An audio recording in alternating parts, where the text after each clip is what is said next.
எவர்கள் நியாய பிரமாணம் இல்லாமல் பாவம் செய்கிறார்களோ அவர்கள் நியாய பிரமாணம் இல்லாமல் கெட்டு போவார்கள். அவர்கள் நியாய பிரமாணம் இல்லாமல் கெட்டு போவார்கள். எவர்கள் நியாய பிரமாணத்திற்கு உட்பட்டவர்களாய். இந்த ரெண்டு கேட்டகரியை கர்த்தர் பிரிக்கிறார். ஒன்று மனசாட்சி, இன்னொன்று நல் மனசாட்சி. நான் மறுபடியும் சொல்றேன் உங்களுக்கு. நான் மறுபடியும் சொல்ல 9:30 மணிக்கு ஆராதனை சொல்லிட்டு நீ 9:50 9:40 வரையே அது மனசாட்சியா நல் மனசாட்சியா சொல்லுங்க? மனசாட்சியா நல் மனசாட்சியா? எதுவுமே இல்லை, எந்த சாட்சியும் கிடையாது. என்ன சொல்ற பாருங்க ரோமசபைக்கு. ஒன்று வாசிங்க. எவர்கள் நியாய பிரமாணம் இல்லாமல் பாவம் செய்கிறார்களோ எவர்கள் நியாய பிரமாணம் இல்லாமல் பாவம் செய்கிறார்களோ அவர்கள் நியாய பிரமாணம் இல்லாமல் கெட்டு போவார்கள். அவர்கள் எங்க பாருங்க, அது இல்லாதபடினாலே கெட்டு போனார்கள். எவர்கள் நியாய பிரமாணத்திற்கு உட்பட்டவர்களாய். எவர்கள் நியாய பிரமாணத்தை உட்பட்டவர்களோ பாவம் செய்கிறார்களோ அவர்கள் நியாய பிரமாணத்தினாலே ஆக்கினை தீர்ப்படைவார்கள். அல்லேலூயா, அல்லேலூயா.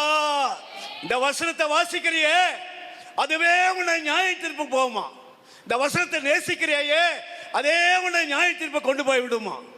வசனத்தை வாசிக்கிறது மாத்திரமல்ல, வசனத்தின்படி வாழுகிறது மாத்திரமல்ல, வசனத்தின்படி வாழ்ந்து ஆண்டவர் வரைக்கும் ஆயத்தமா இருக்கிற வரைக்கும் இந்த வசனம் உன்னை விட்டு விலகாது, உன்னை கைவிடாது. அப்ப ரெண்டு கேட்டகரி இருக்குது. ஒன்று மனசாட்சி, இன்னொன்று நல்ல.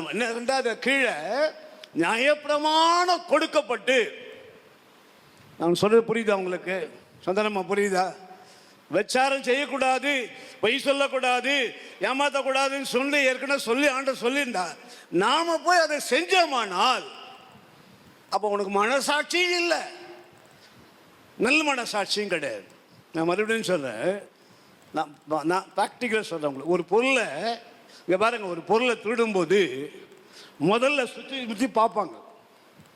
முதல் தவறு செய்யும்போது, நல்ல முதல் தவறு செய்யும்போது அப்போ யாரும் பார்க்கலாம், எடுத்துருவாங்க, அந்த பொருளை எடுத்துருவாங்க. ஆனால் அதுவே பழக பழக பழக எவன் பார்த்தா எனக்கு என்ன, என் வேலையை நான் செய்யணும். அப்போ பாருங்க, எங்கே மீறுதல், எங்கே மனசாட்சி உடைக்கப்படுதோ அங்கே நல் மனசாட்சி ஓய்ஞ்சிடும், போயிடும், அந்த விட்டு போயிடும். அதுதான் கர்த்தர் என்ன சொன்னார், நீ உள்ள வரும்போது உனக்கு மனசாட்சி இல்லை, நல் மனசாட்சியில் கத்தினே போடா, நீ ஒரு சாட்சியா இருக்கணும். ஆண்டவர் மகிமைப்படுது. அல்லேலூயா. திரும்ப 2:12 வாசிங்க, மறக்காதீங்க.